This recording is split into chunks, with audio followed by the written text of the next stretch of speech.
Ça a été pour moi la solution pour faire ce film en fait.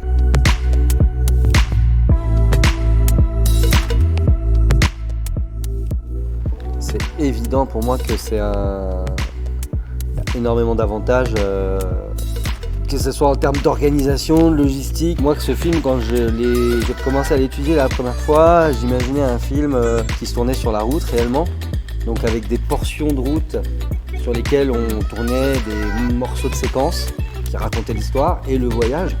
Ça veut dire déplacer toute une équipe à chaque fois, ça veut dire bloquer des portions d'autoroute, des autorisations qui sont parfois compliquées, fastidieuses, en plein été, parce qu'en plus on tourne ce film en pleine période estivale. Enfin, ça a été pour moi la solution pour faire ce film en fait, le mur de LED et le studio virtuel. Ouais, très clairement, ça a été la solution à choisir.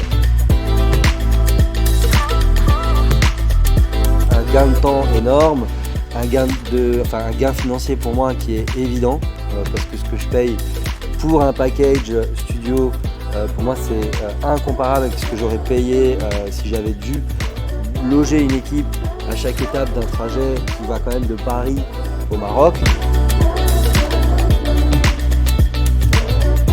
En rassurant les techniciens avec qui je travaille, qui ne sont pas des techniciens forcément simples.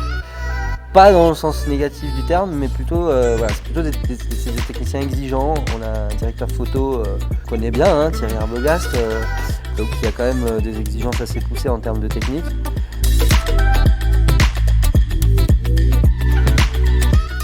C'est un outil qui devient rentable dès lors qu'on a plus de 2 ou 3 jours de tournage, parce que ça a quand même un coût au départ, ça on va pas se le cacher. Mais ça devient assez vite rentable en fait, en fonction de la configuration et en fonction du type de tournage qu'on souhaite faire, ça peut devenir assez vite rentable. Là vraiment, encore une fois, je pense qu'on serait passé du simple au triple si j'avais fait en réel.